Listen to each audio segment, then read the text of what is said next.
my intention indeed is to ask ourselves, was Glasgow a success? And Antoine hinted at the disappointments and how many people take away very different things from Glasgow, depending on where you stand and what your expectations were going into the COP. And I think the urgency of climate is very clear, and Glasgow, I think for CO2 logic in South Pole is somewhat of a missed opportunity to go further and faster, as Antoine hinted as well. But at the same time, I guess what I'd like to share with you is some thoughts on the progress that has been made, and how Glasgow was indeed not a complete failure for sure. And then some thoughts on the international carbon markets. The rules were decided in Glasgow, and that will likely have some influences on perhaps some of your activities in the voluntary market, or even later on the compliance market.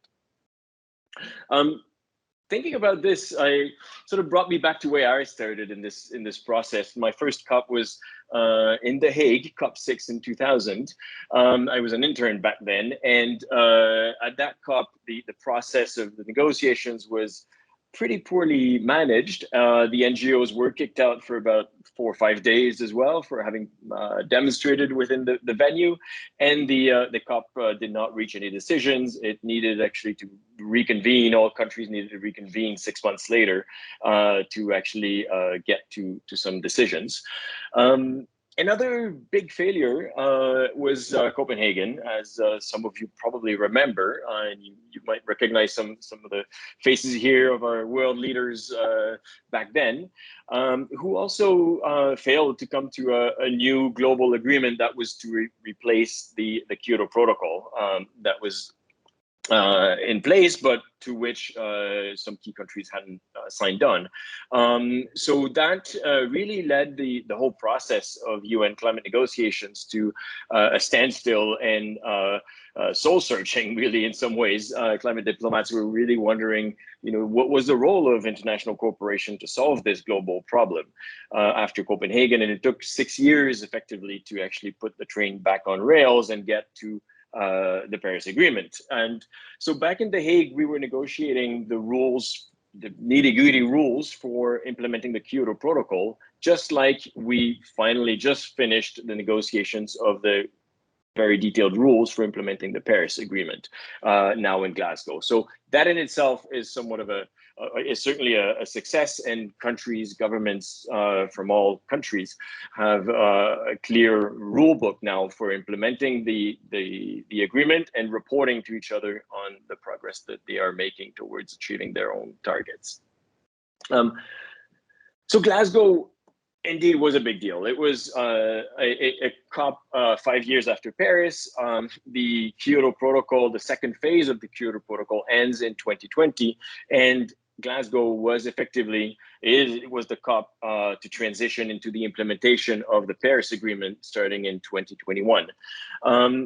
It was a big deal as well because it was the largest COP ever. There were 40,000 participants registered in Glasgow to the negotiation zone. In Paris, there were 30,000, and that is quite an achievement, especially considering the COVID pandemic. So it was quite impressive to see the scale of the participation in Glasgow and the mobilization behind it, also from the public, with 100,000 people that marched in Glasgow, and there was a very strong mobilization of civil society and citizens all over the world around the event, as well as probably the largest mobilization of private sector actors that realize the urgency, realize the gap that we need to fill in achieve the 1.5 or 2 degree Celsius goal. So there were many announcements, many pledges, many corporates coming together to actually contribute to and complement the policies of governments. And we'll come back to some of those announcements because I think they send a clear signal to where the private sector and corporations and the financial sector as well is going. Perhaps it's useful to shed light on what happened at Glasgow and how, whether it was successful or not. It's useful to go back to Paris and recall what was agreed in Paris. And one of those, the heart of the Paris Agreement really is the mitigation targets, the nationally determined contributions that all countries put on the table before Paris and have since revised. And effectively, more than 100, pretty much all countries in the world, the EU counting as one effectively party to the Paris Agreement, have presented targets in different shapes with different levels of ambition. But that was recognized back then. And with the Paris pledges in 2015, we were headed for a global warming of about 4 degrees Celsius. And we'll see where we're at post Glasgow towards the end. But one of the key mechanisms in the Paris Agreement is a commitment that all countries revise their targets every 5 years. So the first ones were presented in 2015. There was an expectation and a lot of pressure on countries to present more ambitious targets, always for 2030 for now, in 2020. So that they show up in Glasgow with greater ambition than what they had announced in 2015. And this mechanism of revising targets every 5 years means that all countries recognize that in 2015 and early on, what countries actually commit to doing is not enough, and there's a gap. And this ratcheting mechanism, we call it, is central to the Paris Agreement and keeps the pressure on for countries to continue pledging and doing more in terms of mitigation. So what happened at Glasgow? Did the countries actually live up to that commitment and that obligation under the Paris Agreement? And in fact, 151 countries submitted new pledges, new nationally determined contributions before the Glasgow COP. Some of them haven't yet, for example, China. But there is an agreement within the Glasgow Climate Pact that countries would actually provide new NDCs again in 2022, recognizing the fact that these NDCs are not actually ambitious enough. And we'll come back to that as well. And there was also many announcements and proliferation really of net zero pledges for different decades, right? 2050 for different years, rather, 2050, 2060, 2070. But some of the key players that we did not expect to move necessarily and announce net zero targets have. And some of those are, China was over the summer, back in July, I recall. But India, during the first week of the COP, announced that it would achieve net zero by 2070. Saudi Arabia by 2060 and United Arab Emirates as well by 2050. So that is quite a mobilization of countries recognizing that to achieve 1.5 degrees Celsius, according to the latest science provided by the IPCC, globally, we need to get to net zero, meaning that we need to reduce our emissions globally as much as possible. And the residual emissions will need to be taken out of the atmosphere essentially through removals, ecosystems and natural removals, but potentially also direct air capture, for instance, and carbon capture and storage may become key. But the fact that countries like Saudi Arabia, UAE, and India have committed to that is quite significant. Going into the COP, the political tensions between China and the US were a source of concern and of worry. But in the last few days of the COP, we saw a joint statement between China and the US, reiterating their wish to continue cooperating on climate and strengthening their climate ambition individually as countries, but also in cooperation over the next decade. And that really changed the mood towards the last few days of the COP. And it was very reminiscent of what happened a couple months before Paris, when the US and China had agreed on pledges on their targets and really showed the world that if those two largest emitters can agree, everyone can rally and present targets. So that was quite a significant moment as well in the negotiations. The negotiations or the COPs rather really have two tails in a way. There's the climate negotiations where the countries are negotiating and trying to come to decisions under the UN to complement the Paris Agreement.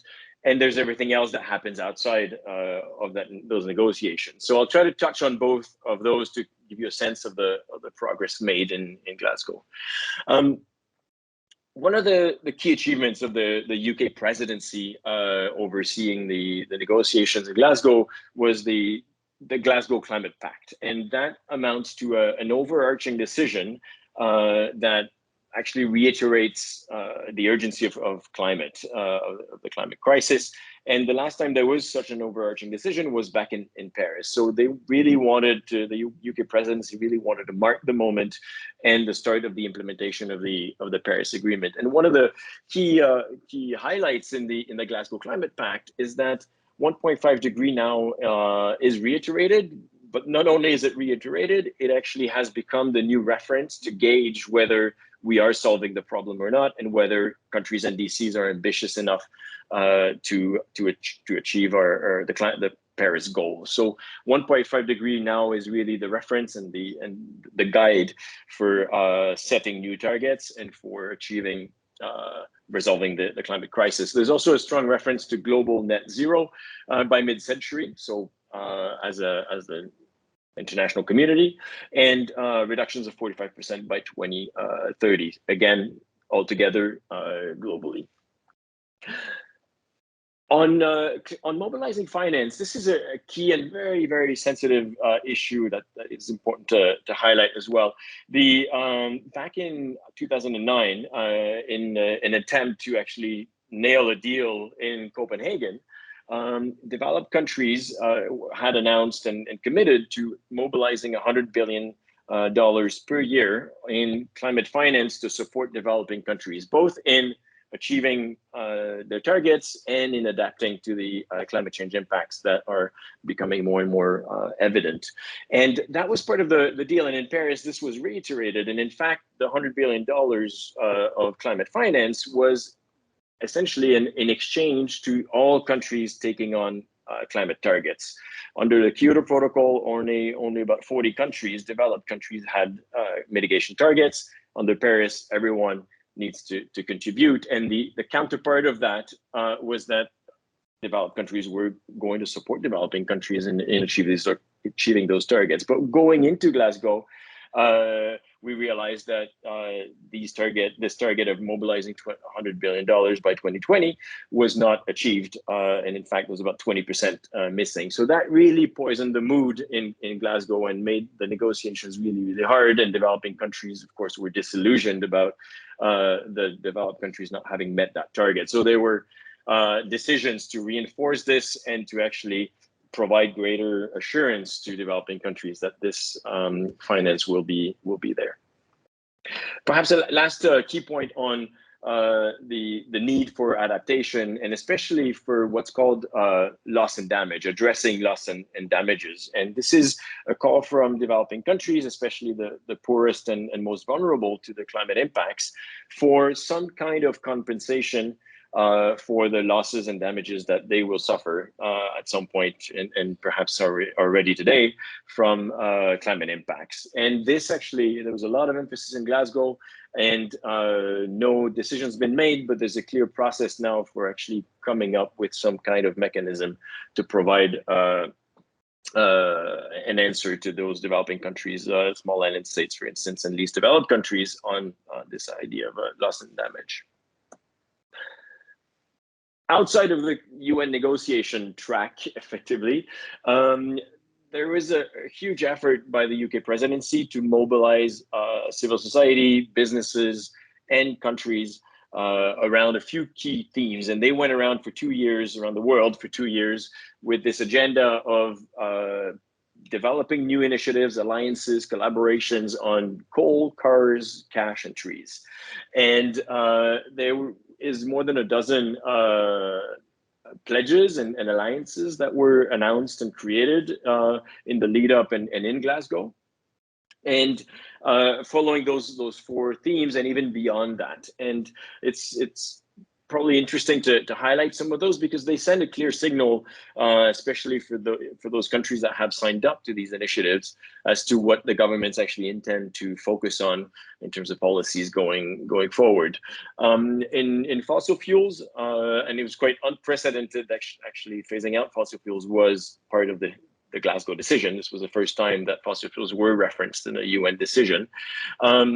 There are two big initiatives. The first one is the global coal to clean power transition. It's a statement by several countries to end all investment in coal power production. This actually goes way beyond what actually ended up being in the text, which was to phase down, and I'm sure many of you have seen that, to phase down coal. And but there is a coalition of countries now that are committed to ending all investments in coal power production. There's also a Beyond Oil and Gas initiative, which is completely new and has been joined by perhaps 10 countries so far, but is likely going to gain traction. On transport, there's some initiatives on zero emission cars globally by 2040, with a number of countries and car manufacturers coming together in this new initiative. And there are some initiatives to tackle emissions from shipping as well as aviation. On finance, and that's probably one of the most interesting announcements in Glasgow, is the Glasgow Financial Alliance for Net Zero, that rallies 450 financial institutions that invest globally $130 trillion. And they've committed to redirect those investments towards the net zero for a net zero transition. And that is really, really major. It's something that Mark Carney led over the last couple of years to really help the financial sector transition to net zero investments, which will, of course, be a very strong signal for companies working with those financial institutions and depending and needing the financing from those. And finally, on AFOLU, which refers to the land use and land use change in forestry, there's the Glasgow Leaders Declaration on Forest, which pledged to halt and reverse forest loss and land degradation by 2030 globally. So that's quite a significant announcement. And finally, there was a pledge that was unexpected as well on methane, with a commitment to reduce emissions by 30%, led by the US and the EU. So lots of noise, but hopefully, and chances are this is not just noise, and because it really rallies different countries as well as other stakeholders in these initiatives, and the world will be watching for results on the delivery of all these pledges. So was COP26 a success? To conclude that part, as you can see, the NDCs that were stated in before Paris, actually after Paris, perhaps a year ago, led us to 2.7 degree warming. So between the 4-degree warming that we expected from the Paris pledges back in 2015, with some of the revisions of NDCs, we were already down to 2.7 degrees. And in yellow here, you can see that the announced pledges plus all of the announcements of new alliances, et cetera, that are not yet integrated into the national plans. Some of the most optimistic modeling shows that this could actually take us to a warming of 1.8 degrees Celsius. So we're getting closer to 1.5 degree. Of course, 1.5 is still within reach, but we're not on track to 1.5 degrees Celsius now. And the big caveat there is that this takes for granted that all of the announcements and all the NDCs get implemented fully and at the pace expected as well or announced. So that is a big if, obviously, and much more still needs to be done. And this is where the disappointment about Glasgow comes from. You know, the expectation was that there would be announcements that would really truly put us on the pathway to 1.5 degrees Celsius, which effectively is this net zero target curve that you can see here, so that globally we are at net zero in 2050. So the key is to figure out what are the solutions and to translate this into action. And this is where all corporates come in with voluntary actions that complement what government policies will be doing. One of the milestones, so again, helicoptering out and looking at the process, countries will continue to revise their NDCs. They're being asked to revise their targets by next year. And in 2023, there will be what's called the global stocktake that is already planned and expected, and where countries will take stock of where we're at in terms of emission trajectories, where we're at in terms of the loss and damages and impacts, especially in developing countries, but certainly not only, as I'm sure you're all aware, and as well as in taking stock on the financing support to developing countries. So this will be a really key moment to figure out if what's being put on the table is sufficient and to what extent we need to up our game even further. Quick note on new market mechanisms. I thought this was a key decision central to CO2 Logic and South Pole, as we work a lot in carbon markets. And there was a decision indeed to clarify and set up new mechanisms going forward for carbon trading under the Paris Agreement. And I thought it might be quite useful to just take a step back and think, what is the rationale? What is the role of carbon trading within the Paris Agreement? And the objective is to reach greater ambition through cooperation by allowing countries to actually access emission reductions that are cheaper than what they can actually do domestically. And this is in recognition of the fact that all countries have very different realities and have very different mitigation options, different ways of reducing emissions, and different costs as well of reducing emissions. So if we take sort of 4 countries as examples, the first one, heavily industrialized with few emission reduction potential at a low cost, for example, might actually want to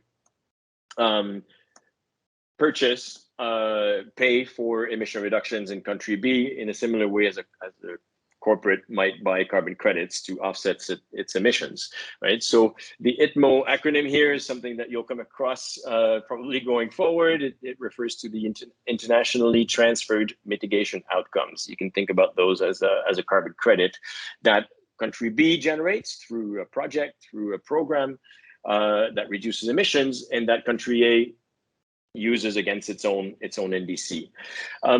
Going forward, we can see many transactions like this. Country D has huge resources in renewable energy, for example, could get paid for going further than it has pledged under its NDC, and enable country A to achieve its NDC at a lower cost than by only focusing on its domestic mitigation potential. And then we can think of nature-based solutions as well being part of this market. Say 200 kilotons here generated by country C. The country C, as well as country B and D, would not count those reductions towards their own NDC because they're actually being used by another country. And in this case, country C country B would buy 200 kilotons and would use 100 kilotons for its own target, but would then sell on 100 kilotons to country D. So you can see how this can become a very liquid market and a very dynamic market going forward. And this is what the decision in Glasgow enables, is for this market to really take off, to enable countries to seek the cheapest emission reductions, thereby hopefully being more ambitious with the targets that they set for themselves and working together in figuring out what is the best way and the cheapest way to achieve the targets. The key concept here that the rule book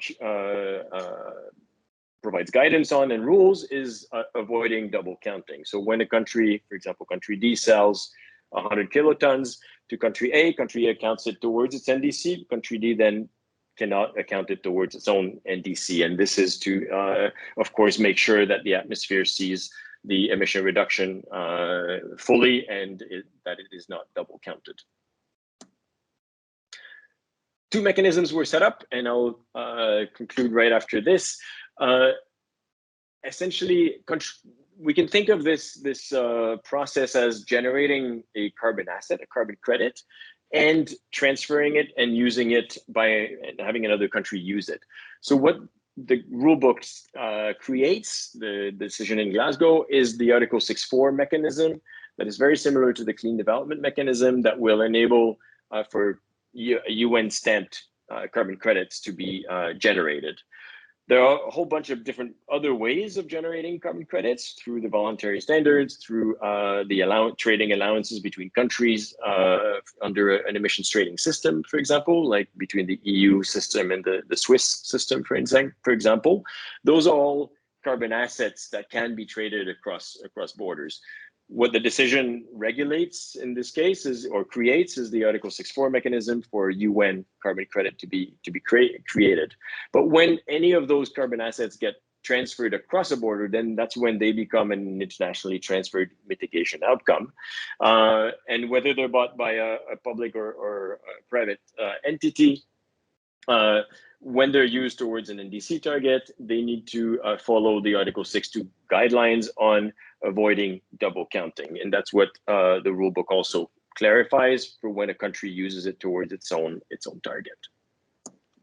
So what are some of the implications for voluntary climate action? And the first implication or the first need is really for governments to be a lot clearer on what policies they are intending to implement in decarbonizing and in achieving their NDCs. And I'm thinking here, especially for developing countries where carbon credits can be sourced, so that corporates can understand how they can contribute to those targets and even go beyond those existing policies.